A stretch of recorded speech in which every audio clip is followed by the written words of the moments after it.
Yeah, yeah. Fresh out the cell with a plan and a boo. Ain't clip beeping, but my heart's beating for you. Let's go. Met her on a prison pen pal site. She said you cute even in that orange light. Now I'm home and I'm free, kinda on probation. She picked me up in a Prius, pure elation. Got a teardrop tat and a heart full of dreams. She brought cupcakes and some government cheese. I said, girl, you a snack, maybe even a feast. She said, you just hungry cause you live with the beast. Love after lockup, wild and free. Got no keys, but she got the key to me. From yard time to FaceTime, look at us glow. From prison phone calls to reality show. Love after lockup, we don't play. Tinder got nothing on JPay. I did my time, now I'm doing hers. Doing laundry and love, both in spurts. Hello and welcome back to another episode of Love After Lockup Lockdown, where we are covering Season 2, Episode 22. As always, you can find us in our Facebook group and on Instagram at Love After Lockup Lockdown. I'm Jennifer. And I'm Lisa.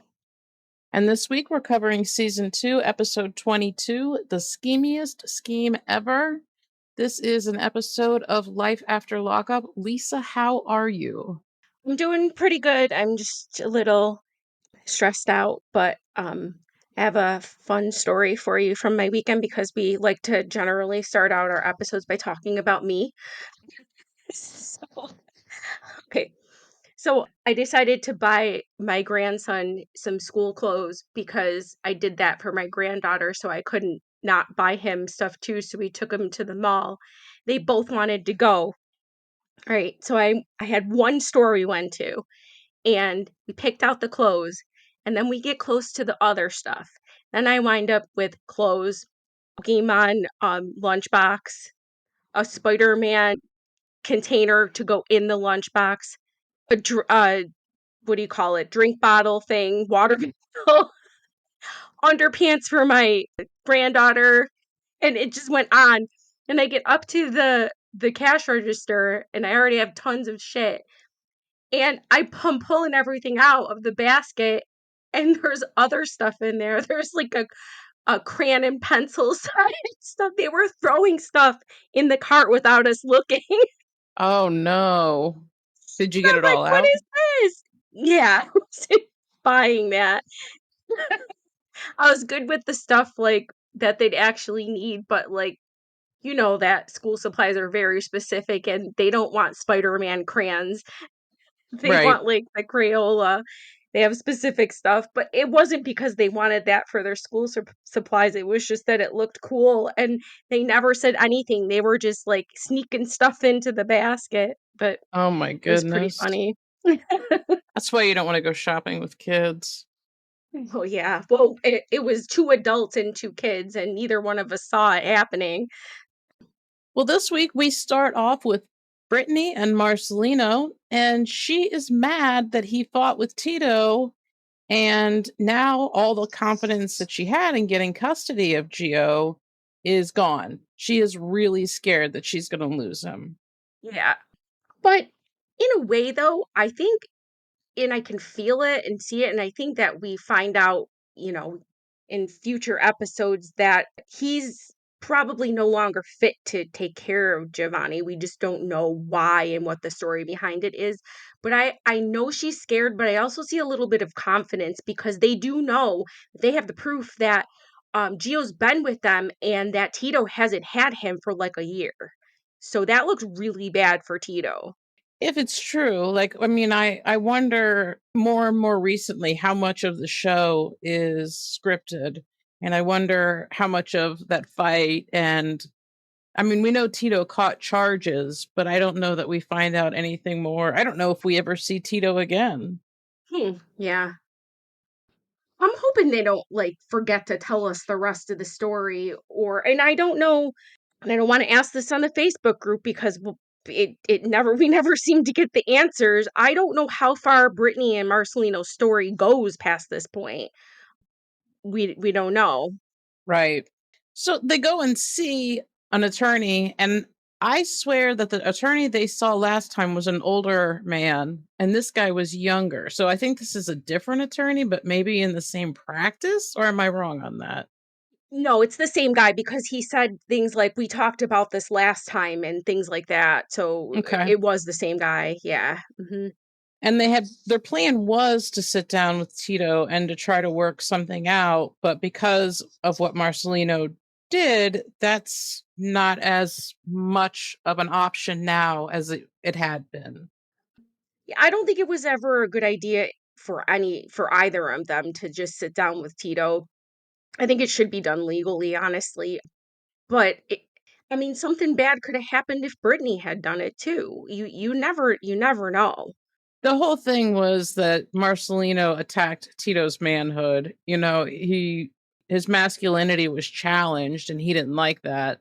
I don't think he would have had the same issue with Brittany. He could have tried to strong arm her, oh, I have 100% custody, but that's speculation. I don't know. We don't know yet. No, I mean uh, Tito doesn't look like we said very healthy right now. He's kind of got Clint vibes going on, but I don't think I don't think either of them should have sat down with him. I just don't think it was a good idea at all. I don't think they should have blindsided him though by like just taking him to court without telling him anything at all because that could have had bad consequences too. But if Brittany had maybe talked to him on the phone and not gone face to face and been like, look at I spoke to a lawyer. This is what I'm pursuing. I just don't feel like Brittany being there alone was a good idea either in other ways. I don't think that it was ever the suggestion of the attorney that they sit down alone. I think it was they wanted Tito to come in and talk to the attorney and them Oh, at the same time. They yeah, wanted to be involved in the conversation, but they felt like because of Marcelino's actions, that wasn't going to be a possibility anymore. It wasn't going to be able to be I see. talked over and resolved. Hmm. But at this point, she still has Gio. Even though he called and I said he know. wanted custody right away, she still has him, which is interesting. It is, and I noticed that too. And but we don't know time frames of things. But I highly doubt like your lawyer. But we're on TV, so maybe I mean you can call your lawyer or email your lawyer and talk to them like that minute or within that day. But I've never seen a lawyer just be like, yes, rush down to my office, like because we don't ever know how many days pass between like episodes and things that Right, happen, but it's at least not going to be within that day. And he said right then and there in that last episode that he was going to call the police. right. So we don't know. Well, one thing though, if Tito couldn't produce paperwork and he did not have paperwork on hand, proving that Geo is 100% in his custody, that he has 100% sole custody, he can't just call the police and be like, "Hey, word of mouth, I have full custody of my son and his mom has him right now." So it's also possible Tito couldn't find his paperwork. Well, also, if Gio's old enough at this point to be in school, then he would be in school in the district that Brittany lives in because she's had him for a year. So Tito wouldn't have much of a choice unless he's going to drive him back and forth to Yeah. school, other than to let her have him. And, it's possible that he has a job that he has to work. And so, if you really haven't had your kid for a year, trying to suddenly take them Yeah, and figure all that stuff out would be hard. absolutely. So the attorney tells Marcelino that even though he can take care of himself, he needs to do what's best for Brittany and Gio, and that's handling it legally, not fighting Tito in his living room. And Marcelino says he was heavily affected when he was about 13 or 14 because his mom lost custody of his brothers to his stepdad. We know he doesn't like his stepdad. He's got a lot of trauma around that. Yeah, but again, we don't know the full story, so we can't speculate. There may have been reasons we don't know. It's not the easiest, especially in the past, for a dad to get custody of the children over the mom. I mean, it is easier these days, but Hmm. Marcelino's like 40 years old. So we're talking many years ago, and they didn't usually favor the dad. So something, we don't know the whole story. Let's just put it that way. So Marcelino says that he does feel remorseful for the fight and said he should have walked away. Yes, you should have, but you didn't, and now it's too late. Mhm. She says she already knows what it's like to lose Giovanni and never wants to go through that again. And I mean, she's been through so much. And Marcelino should have definitely taken that into account, the fact that he really was risking her losing her son after knowing that she had two children that she was basically forced to give away and she may never see in her lifetime. Right. So to lose 3 children. Hmm. And Marcelino says, break out the war paint. He is ready. Again, he's not the one who's most affected by all of this. No. Next up, Andrea and Lamar, and she says, we're going to church first. And he says, for what? he says he doesn't want to wake up to being Mormon. Yeah, she says, we're going to praise the Lord. He goes, you make me not want to be with you sometimes. And she's like, I'm just joking. Yeah, she's gonna basically give Lamar alone time, and she's meeting up with her friend Michelle for lunch. That's shocking. So let me get this right. Lamar only gets alone time when Andrea has something that she needs to do in her life, or she can't take Lamar. She's so ridiculous. I feel like she thinks she's the only person who exists. Like she's the primary center of the universe and everyone just revolves around her. Yeah, that's for sure how it is. Oh, and so this whole thing now, she's talking to this friend and she's like saying all this stuff again. Andrea is the most un-Mormon Mormon in the history of Mormonism. She says she's getting closer to Lamar not wanting to go back to LA, and the friend's like, it's not true. And then Right. Andrea goes into all these things that she's doing behind Lamar's back, which is like, you don't do that when you're a Mormon wife. Like, you don't go behind your husband's back or defy your husband. It's a very old-timey kind of way of living when you're married and you're a Mormon woman. And she's just like, the kids, she's already like a plan for the kids' schools to take them back, and that they're basically staying in Utah and she's not going back. And Lamar has no idea. Right. Michelle says when she talked to Lamar, she did not get the feeling that he wanted to stay. And Andrea was like, well, that was only our second day here. And she's like, I'm not leaving Utah and he can't go back. I mean, I don't know about you, but we need to take a trip to Utah and see what it's all about. Because I mean, apparently it's the shit. Well, she not only did she send for her kids to come home or come to Utah, she also called his PO to see if he could parole to Utah without his permission. That is so beyond what is acceptable to do. You are potentially messing with his freedom. You don't need to put him on the radar of his PO. Yeah, and then on top of it, she says she's going to keep his personal documents so that he cannot go back, like his debit card and his birth certificate. Right. And so that way, if he traveled and he didn't have those identifying items, he could go back to freaking prison. Right. She also has this bank card.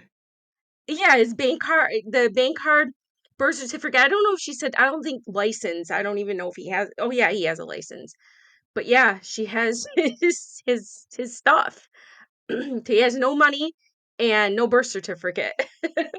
Michelle asks her what she's going to do if he says no. And Andrea's like, he's not going to say no because she has that plan of keeping him hostage, which is insane.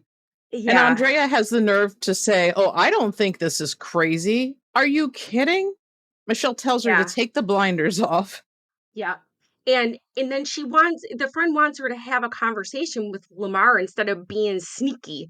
Right. And that's not going to happen. We know it's not. No, Andrea has her mindset. This is how it's going to go, and it's going to go this way.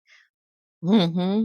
Michelle said it's kind of like kidnapping and some Jerry Springer type crap. And I completely agree with you. Next, we kick over to Scott and Lizzie, and Charlene comes home with the drug tests. Mhm. So this is within the same day that we left off with last time. So Scott and Lizzie's story goes at a slow crawl. Mm-hmm. I mean, they're way behind everyone else.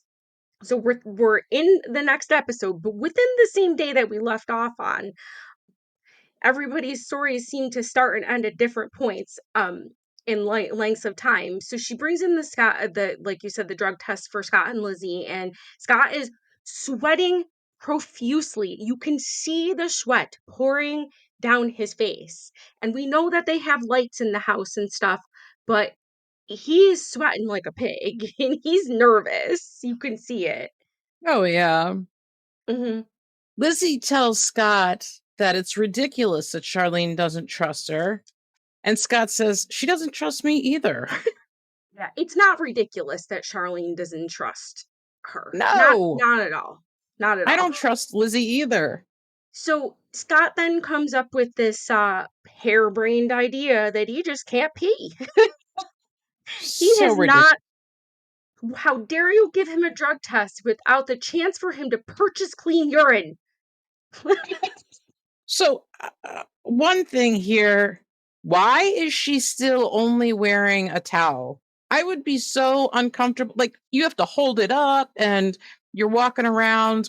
One, are you wearing underwear? Two, why are you dressed like that in front of Charlene? Are you like trying to mark your territory? I don't understand what's happening here. Go put some fucking clothes on.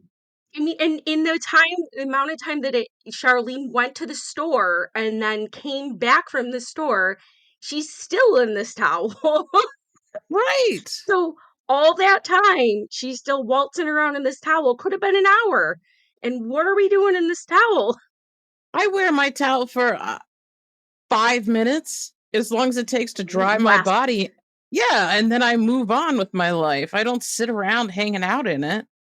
Well, that's so gross. Sitting in a wet towel is disgusting. It feels awful. Well, also she's putting her naked body on his dirty furniture. She just went on and on about how dirty his furniture is, and now she's sticking her naked crotch on it. Yeah. So now she's getting really mad because they're in the bathroom and she takes her test. Scott can't pee. Lizzie's getting mad and they're fighting and Lizzie's test was negative. Mhm. So that's all we know at this point. So when Lizzie goes in to take her test, Charlene asks Scott why he said he couldn't get rid of her. And he said, I didn't say that, or at least I don't think I did. And I was like, that's such a Scott thing to say. I'd never heard him say that.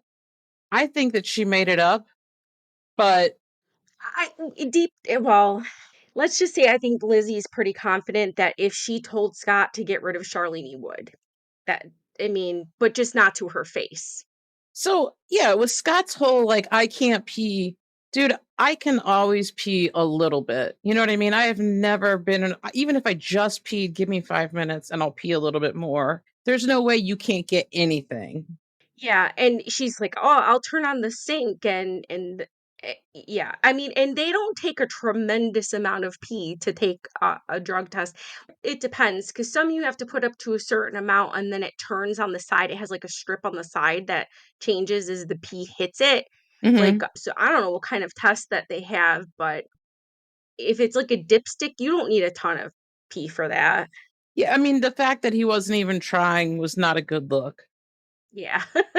I knew something was up. Either that or for a second I thought maybe he has an issue that Lizzie didn't know about, like a health issue about Oh, like yeah. with like a peeing issue.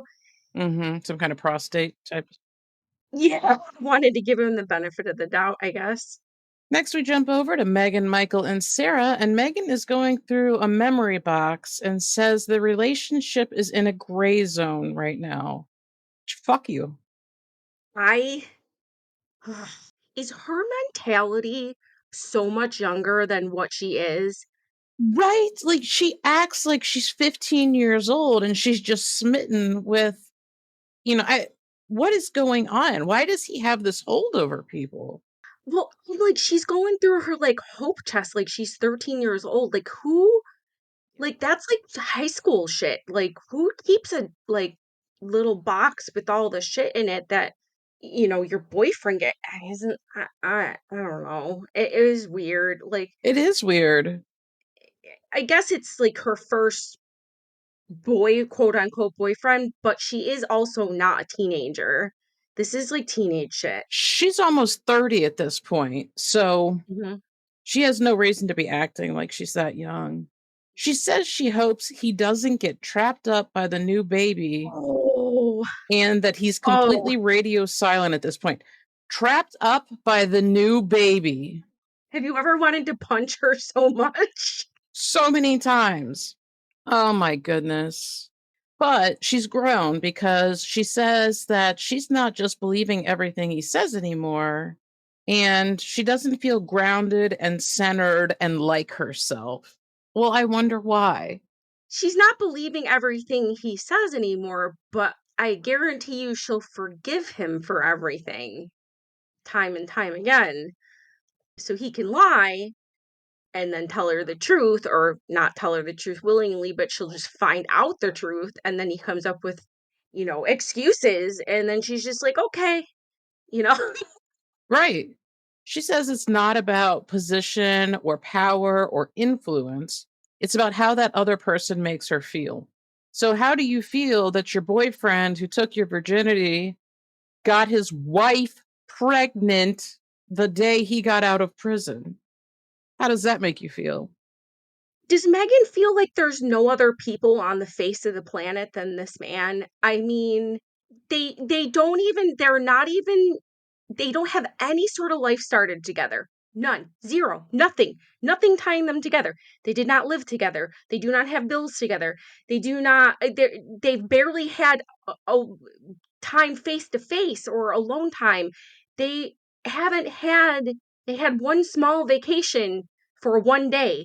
Mm-hmm. What is making her think that he's the end all be all and she cannot move on from this at almost 30 years old? They're like, hop on Tinder, man, plenty of fish, meet someone at work, go out to a bar. I mean, find someone who's actually legitimately available, because this will drive you crazy having someone who's so unavailable. It's insane.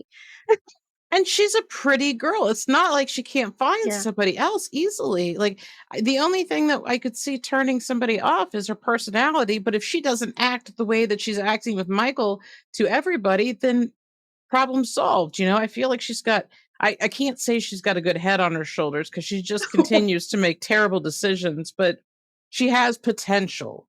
Yeah. And then we cut over to Sarah, who's getting the girls ready because she's taking them to Flint to see Michael. She is nicer than I am.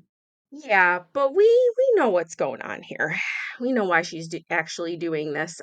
We she secretly, I mean, in my opinion, she hopes that this is all going to change his mind Right. or change his feelings or something, or scare him into changing, but that's never worked before. So Aviana says that she she hopes Daddy likes her better than the baby because she has her Hmm. hair done. She says she's nervous because she's bringing the divorce papers, but what are you nervous about? Like, I don't, I think she's nervous because what she wants is to hand Michael the divorce papers and him go, "No, baby, I love you so much. I need this to work. Let's make this work with just you and me." And that unfortunately is never going to happen. I don't need updates to know that. That's just who he is. Yeah, it's more excusable for Sarah to want to hold on to this than Megan any day, though, because there are children involved. 100%. I get it a little bit here. But so when they do get there, Michael goes in for a hug and a kiss, which I thought was interesting. He's a piece of shit. Yeah, he leans in to kiss her and she gives him her cheek, which I was like, ha. And then he holds the baby, he says the baby's beautiful, and he does, like he's legitimately um semi-bonding with the baby and seems to like the baby. Yeah. He likes the idea of being a father, I think. I don't think he would like the actual practice of being there every day. Mhm. She says she thinks everything is gonna go well and they're going to have a good day. I don't know when that's ever happened.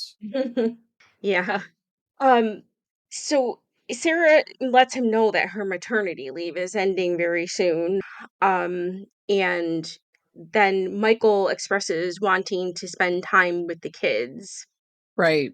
She asks him what he expects from her, and he says he has 30 days left on Tether, then he can get travel passes to come to New York. And do what? Like, you can't babysit your children on travel passes. All you're going to be able to do is visit. Yeah. And that doesn't help her financially. Mm. Well, he's going to be a rapper. He's going to be a famous rapper. Aren't they all? That's where he's going to get his big income from and have all the women he wants with lots of other kids. So I got a little bit confused here. So they were going to go to dinner, right? And then they start arguing. They're going to go to Right. dinner together. Hmm. Yep. She tells him they have no plan or direction and they need to talk about it. And this is where he asks her out to dinner. And she asks who's going to watch the girls. And he's like, oh, I already asked my mom. So he had this planned out to ask her to dinner anyway. And then she's like, Hmm. oh, well, would it be okay if we didn't go to dinner? Because after they start fighting, she wasn't that nice about it. That wasn't her tone when she said it. And he's like, yeah, I don't want to go So either. I don't understand what this dinner thing was all like. What was the plan? What was the dinner? What was going to happen here with this dinner? Right. And then you're so quick to cancel. And then he basically is immediately like, "Oh, Sarah, we need to get a divorce." It's like, Everything with you is an argument. What? Have dinner with me. We're getting divorced. What the fuck, man? Next, we go to Clint and Tracie, and she's talking to production and said they were on their way to the chapel, and he freaked out and jumped out of the car. something is wrong with him right now. What Right? is he on? Oh, he's so different. But everything I can find says the only thing he does is pot. Like, that's not going to make you act that way. Uh, there's got to be a way to find out. Like, where's Alice? Let's DM or DM. Yeah, I guess DM PM IM Alice and ask her, I'm sure she'd love that. dear Alice, we are wondering, can you have Alice on? Last I would love to have Alice on. Last I saw, he was living in Ohio, but I think he's divorcing that wife. According to Starcasm, they never got married the first time, and this is actually when they got married in Vegas. So that's what they said, and I checked the validity of Starcasm to see if it was just like a fly by night kind of bullshit or the sun, that kind of thing. But they cite their sources, and everybody I talked to said they're reliable. That's crazy stuff, though, right? Interesting. I wonder why they couldn't get married.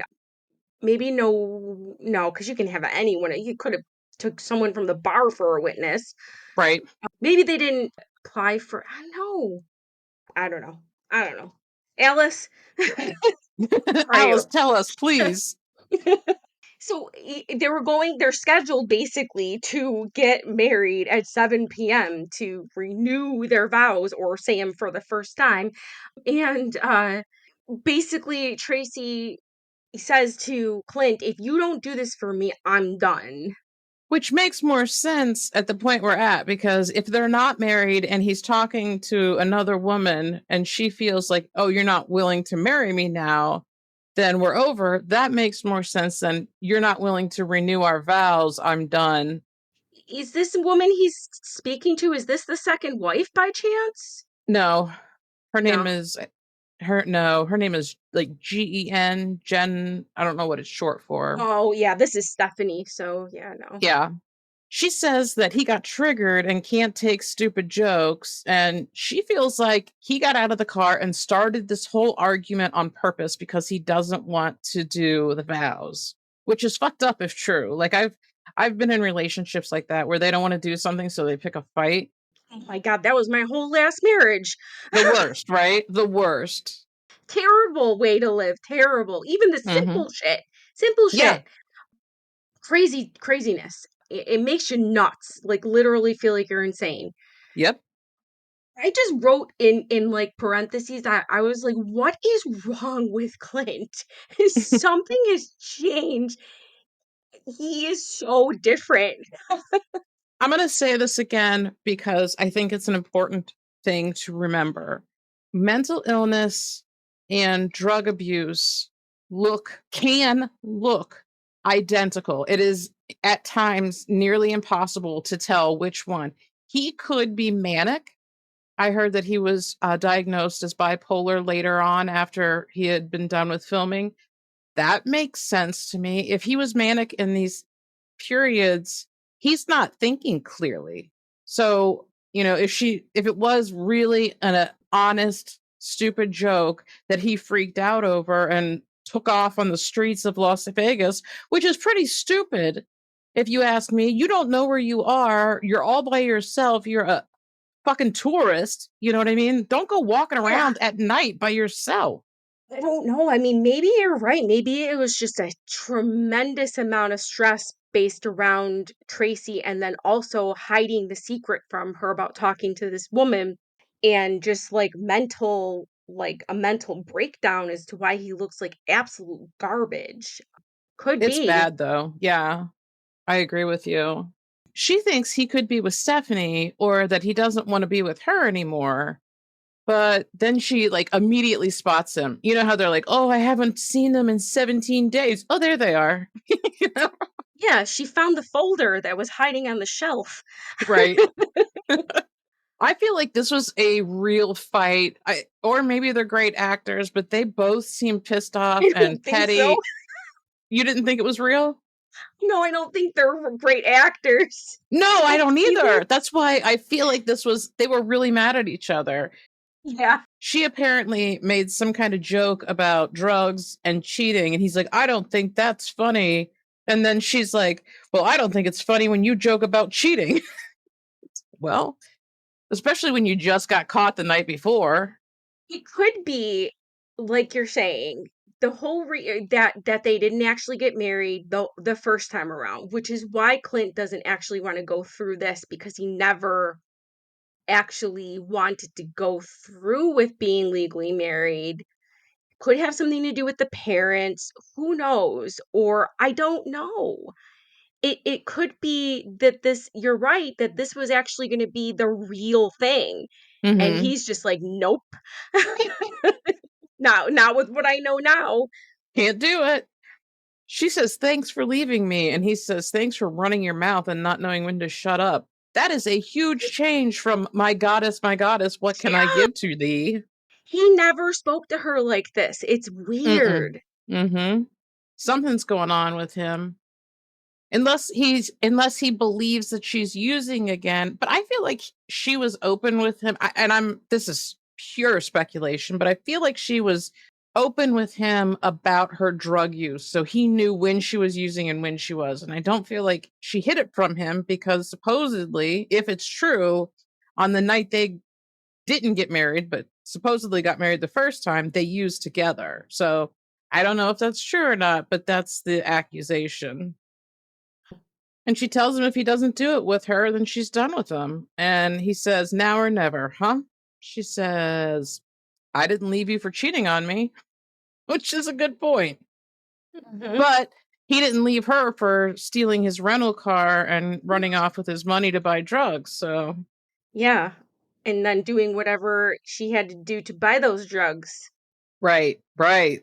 He said, "At least I was gone 30 minutes and not 2 weeks." And she said, "That's just because you couldn't get a ride like I did." And he Oh my said, "It's gosh. because I won't suck dick for a ride." You're not wrong, Clint, but damn.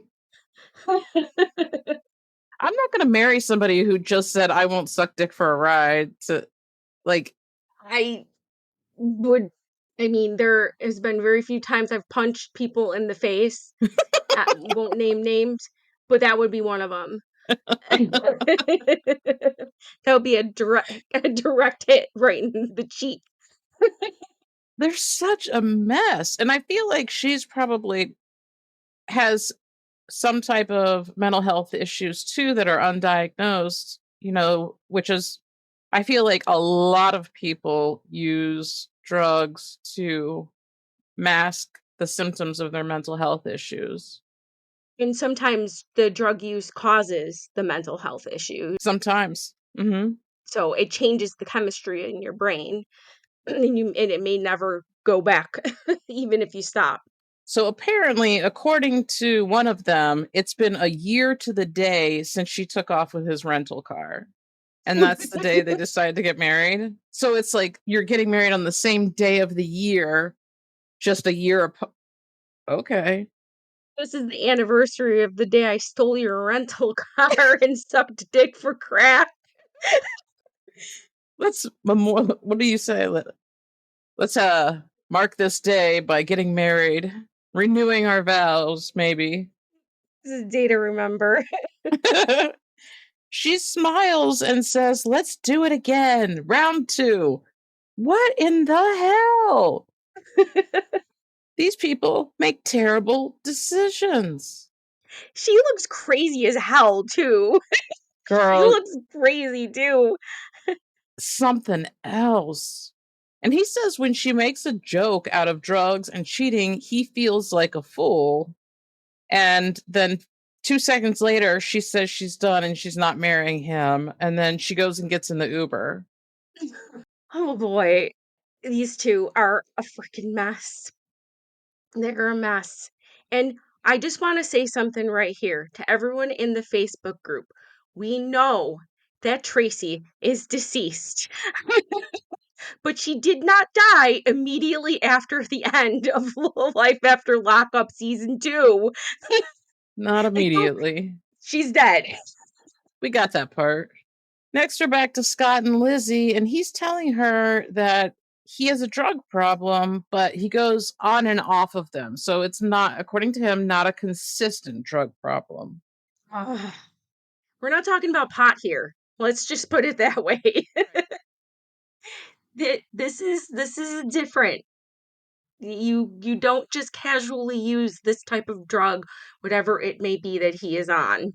He's not cooking up his marijuana to inject from his spork, his serving Yes. spork. Yeah. Yep. He's not. He's not using that spoon to dip marijuana into chocolate so that you can stir it into your hot cocoa. She says he's still doing drugs, and that explains so much. Well, yeah, it does explain some things.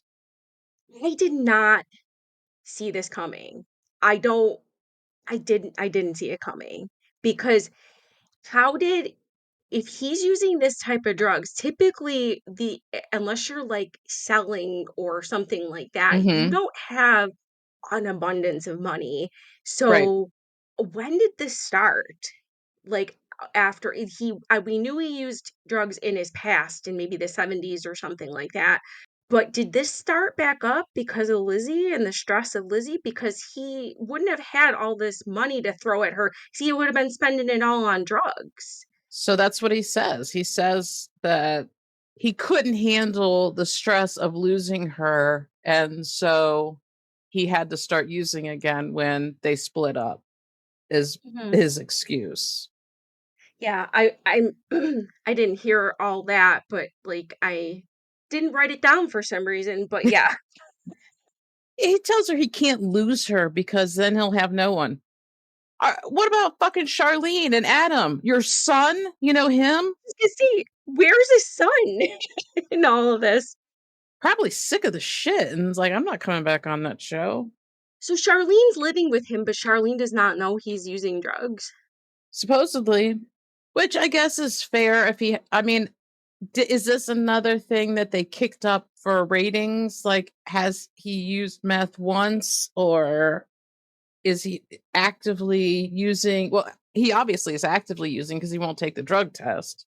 Yeah, we don't know. So she said that that's a a Coke spoon, is what she said. So would she? So uh, we're not very good with knowing what drug does what. So like if he was burning it in a spoon, would that be heroin to inject it in his arm? Or like don't you smoke meth or and then inject heroin? As I am told that you can also inject meth, Oh, I didn't know that. but I can't swear to that as I have never done it or seen anyone do it. She tells him that obviously she can't be with someone who's on drugs and she wants him to go to inpatient treatment. Depending on the level of his addiction, his current addiction, how active he is, it might not be a bad idea. No, and maybe they can talk sense to him and into him for his other life choices and everything he's going through because he needs some sort of mental health care too. Right. Mhm. And he's still begging her to stay with him. And he says that years ago, he used to do amphetamines and heroin, but he doesn't do heroin anymore. Hmm. And she finally kicks him out of the bathroom so she can change out of that stupid ass towel.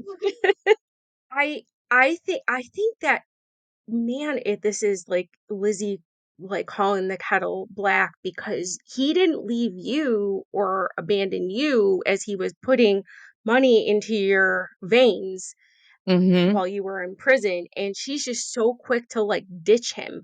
But she also knows that now that he's using drugs, he really doesn't have any money. Right. And So, and then like Charlene is like, when he's like, everybody leaves me, and she's like, no, everyone doesn't just leave you because she's been there for you, and Lizzie's going to leave you again. which she's telling you, Lizzie's saying, Hmm. I don't want you anymore. I'm leaving. And Shar is devastated that he didn't confide in her that he had a drug problem. I would be too. Like, that's your best friend of 15 years. You're living with him, and he can't tell you that he's got these drug issues that he's not able to deal with. Hmm. Yeah, and she would have actually legitimately helped him not do what Lizzie is doing, which is making it worse and much more stressful, which will make him use more drugs. So, Absolutely. hmm. So Lizzie says that he dropped a bombshell on her and she has a lot to think about. And no matter what, she can't risk going back to prison. And he reacts like he always does when she says she's going to leave, and he gets up and he walks out. And A side note here, we still don't know why Scott passed away. Yeah, Scott passed away, we know. But I'm wondering because it's not said anywhere and the family hasn't put anything out or anything like that, and it wasn't anywhere in like any of his obituary or anything like that. There's literally no information on how this man died. I'm wondering if it was drug, but we don't know. it could have been. Hmm. Like an overdose, but there's literally zero information. I have looked, zero. All you can see is his obituary. That's interesting. So Lizzie says that Scott lied to her face, and she tells him that she'll be back tomorrow. I don't know why she's going back. Like, what are you Why? going back for? You've already said what you have to say, and you're honestly, it's not a bad choice to say, I can't be around you or I risk going back to prison. That's the smart thing to do. Walk away. Hmm. Now, we check in with Andrea and Lamar very briefly, and she's making a list of reasons to stay in Utah. And he was not impressed. She's doing the pros and cons list. I don't know why she thought he would ever stay. This is not in Lamar's like playbook of life here, writing pros and cons of living in Utah. It's He like didn't give a shit. she's like safety, a strong Mormon community. So okay, all of Utah is safe and all of Hmm. Utah is Mormon, and none of Utah has bad areas or crime or homelessness or I highly doubt all of this, but she's like fresh air to breathe. Why? Because it's the freaking mountains. There's less oxygen. He does not care about a Mormon community. let it go. I don't understand why she wanted to marry him. Why can't you just pick a Mormon man? Why are you doing this? Oh, good lord. Did you catch what the pros of LA is? Sunshine and ice cream trucks. Oh, goodness. Next up, Brittany and Marcelino, and they're at a park the day before the custody hearing, and she's pushing Gio on the swing. It looks like it's a get together that they're having. Her mother flew in to support them. Amanda comes, and he has, I think, a cousin or something who's there. Yeah, I said it was his friend, but I wasn't sure either. So he was telling the friend or cousin that right now Brittany has zero rights to Gio, like literally zero. That she Right. just has him because Tito's basically letting her. So it is his cousin, and he says that it's messed up that they have to go through that. And he says that they would have to go to court eventually. Well, obviously. I mean, you have to get custody. You just didn't really need to rush it. Yeah, she loves how Marcelino is with Gio. But again, just because this is your husband and you are out of prison now and you want a different life doesn't mean that Tito shouldn't have his son and have his son be stripped away from him because now you're back and mom's in town and let's take Gio away. I mean, like, we are not, like, no one, I think it's really unfair to be taking Marcelino and putting him in as the replacement dad for Gio. I mean, Yeah. we know that Gio is alive and well and was looked to be pretty healthy and probably had a pretty decent life. He seemed happy. He seemed Mm-hmm. okay when he was with Tito. Tito did raise him. So I don't understand why we are all of a sudden like, yeah, here's Marcelino. He now needs to be Gio's new dad. I don't understand all of this. Yeah, he can be great with him and he loves him, but he also, hello, stepdad. I mean, you can't have a real dad and a stepdad. I mean, all Marcelino has to do is just not be like his stepdad, but it's fine for him to just be a stepdad and not Gio's real dad because he's not. Right. Tito is still in the picture, and there's no reason to Yeah. push him out at this point. And at this point, Gio has no idea about court with Tito or anything else. And to absolutely nobody's surprise, they're both worried about how court is going to go. Hmm. Then we jump back to Andrea and Lamar, and she asks him if he's had fun in Utah, and he says yes, it was a cool little vacation. Yeah, well, she's just like, I'm staying here. Right? This isn't a vacation, bro.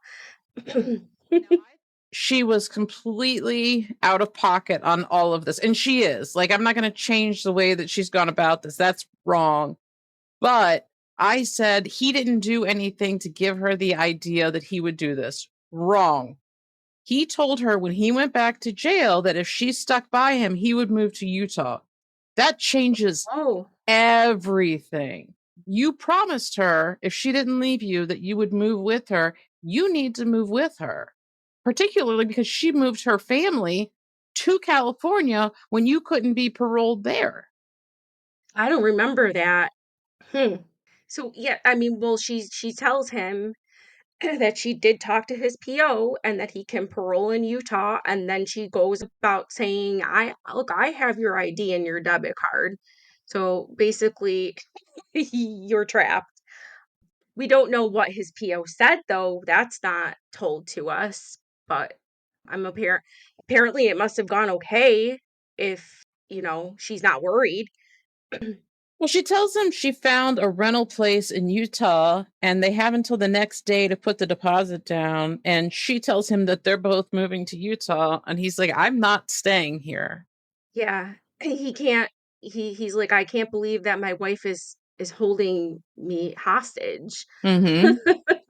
And he says the reason he can't move is because he's going to school, which isn't mentioned at any No. other point but this. But he says he's going to school, he's doing his music. Well, music we know. Yeah. Yeah. He says Utah is like eating too much chocolate because he hears about it so much. So it's too much of a good thing. You do not think that is chocolate. You do not consider Utah to be chocolate. No. Okay, school can be transferred. You can go to school anywhere. You can transfer credits. You can go to school online. That's not an issue. That's a non-issue. The music maybe because, but although, well, yeah, it's probably an issue. But really, where was that going to go? Did he make any headway with that? Was anyone interested? Was he signed? I don't think so. It's hard to say because they don't get into it enough. It just seems like a hobby, but we don't have any idea. They haven't given us enough information. She says that she'll give him his ID eventually, and he calls her a crazy bitch. And this is the point. He's not wrong, man. You do not do stuff Yeah. like this. I don't like people being called out of their name, but this is behavior deserving of that kind of thing. And she decides she's going to lock herself in the bathroom and start crying. What in the fuck are you doing? You lock yourself in the bathroom when you feel like you're in danger. He wasn't doing anything to her. No, that I expect out of her, though. This very dramatic, I'm going to lock myself in the. I still to this day do not believe that Lamar is going to ever put hands on her. I don't see that he ever tried, even in that last fight where they claimed that he did. He barely got close to her. They were face to face, but he never was going to hit her. And he wasn't going to hit her this time, and she probably deserved it. That's what I'm saying. If he didn't hit her now, he's not going to hit her. You know what I mean? Like No. she just kept stacking on the bullshit. I have your ID. I have your birth certificate. I have your bank card. You have to. I called your PO. Kids are on their way here. Bitch, you better calm it the fuck down. Excuse my language, but Yeah. she got me heated. Yeah. I was gonna say I mean telling her she's crazy is one thing, but I really think he should stop calling her like bitch and stuff because he does that a lot. He does do it more But than he needs to, but I feel like in this yeah, situation, it's understandable. yeah. Next up, Clint and Tracie. They got into an argument because she made a joke about drugs, and he says he doesn't think that's very funny. I hate when they overlap the previous, like you've forgotten in the last 10 minutes what happened in the previous segment.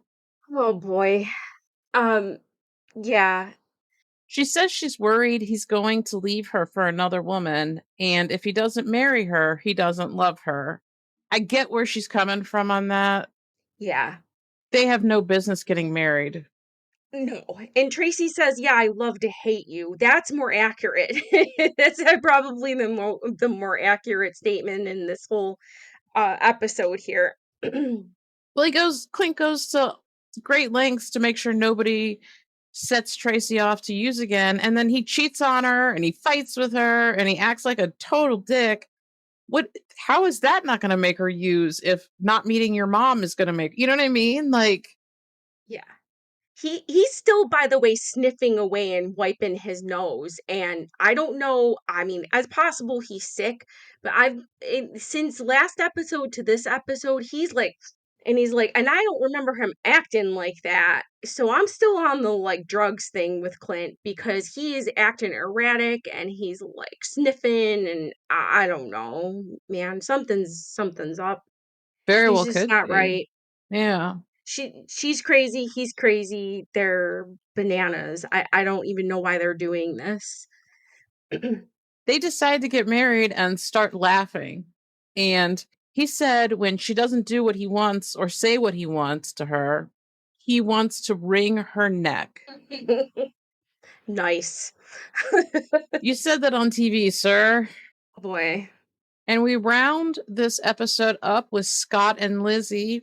And Lizzie says she loves Scott, but doesn't love Charlene living with him or the drugs. I I don't think you love Scott, but No. if you did, then I would understand both of those things.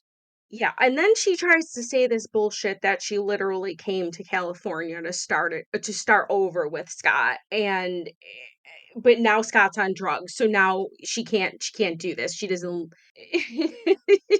She like doesn't love him what? that much. Yeah, she doesn't love him that much. So, oh gosh, you don't love him at all. Not No. one single bit.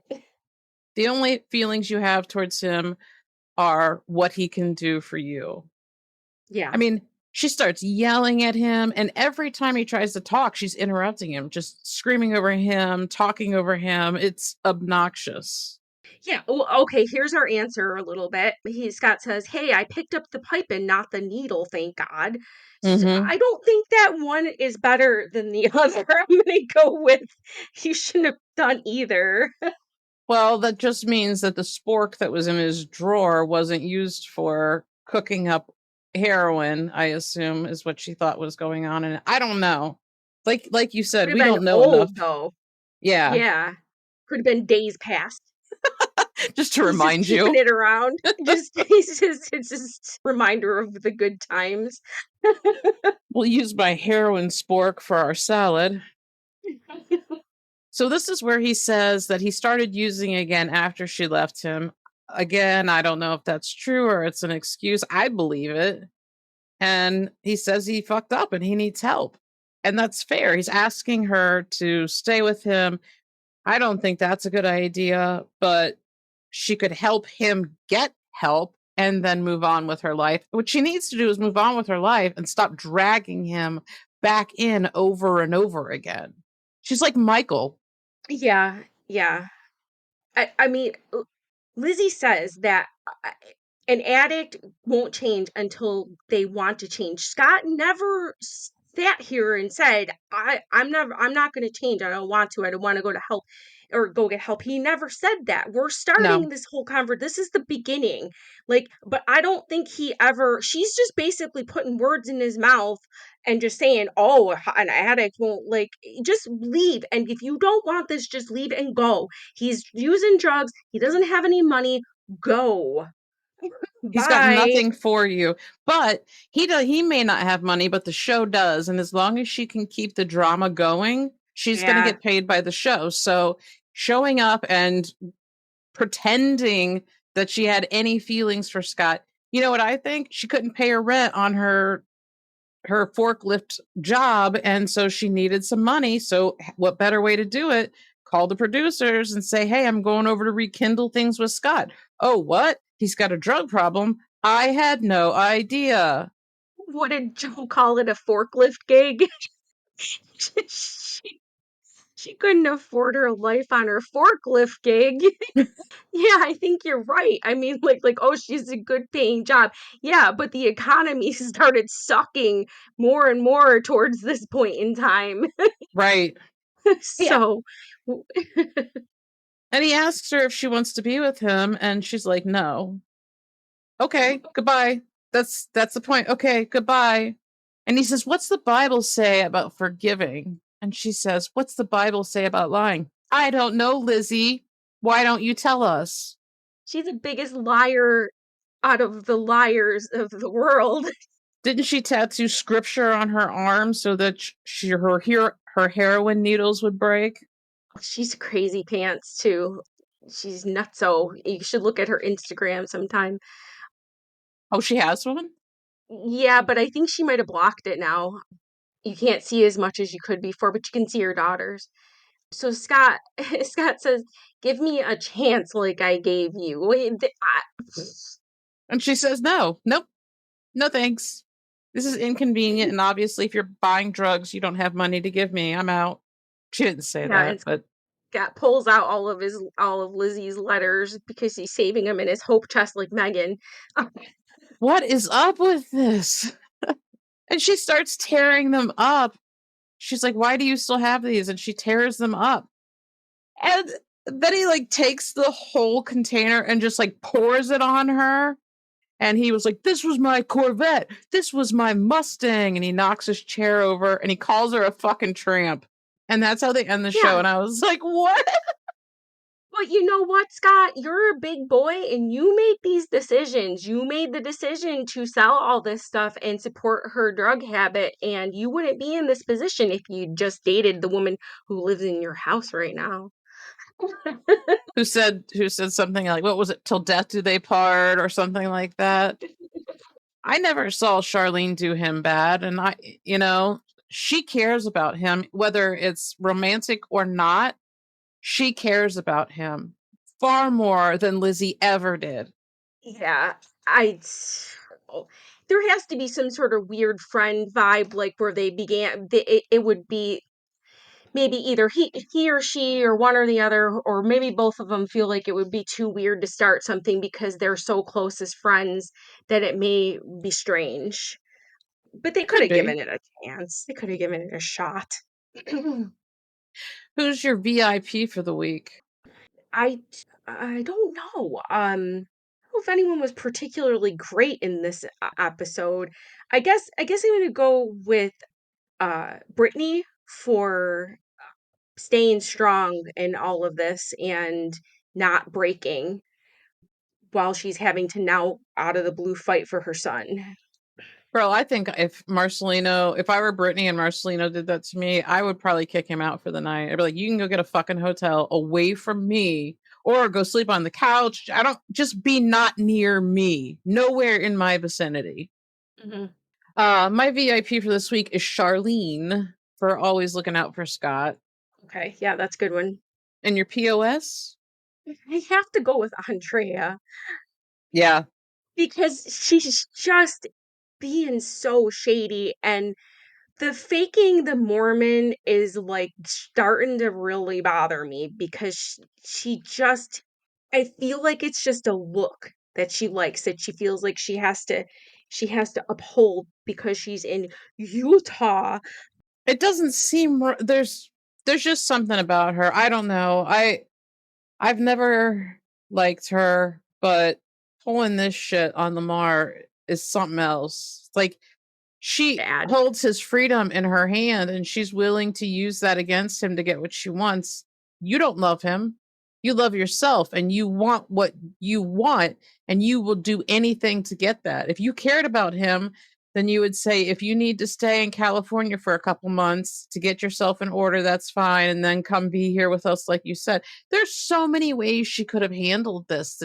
I'm starting to feel like Lamar does love her, but I'm questioning her motives with Lamar and whether I think she did love him. I'm wondering if she still does. I don't know. It's not like she's trying to uphold her Mormon values by having him there, because the way she's going about all I have to say is I hope that all Mormons aren't like this. They're all anybody aren't like this, but I hope that this is not like, what is it that shows Secret Lives of Mormon Wives or something like that? Yeah, I have watched I've like never watched one. that. Yeah, I think I saw like the first episode of it and then just it fell off my radar, but I have no idea if they're all like this or what the hell is happening, because Andrea is not a shining example for Mormonism. No, I wonder like if people who are actually Mormon have ever watched this show and been like, "What? What's going on?" Because even her friends are like, "This is not very Mormon-like of you," like constantly. Yeah, you defer to Like your that's not what you husband. do. Yeah, defer Yeah, to him. You don't take advantage of his situation. yeah. What a mess.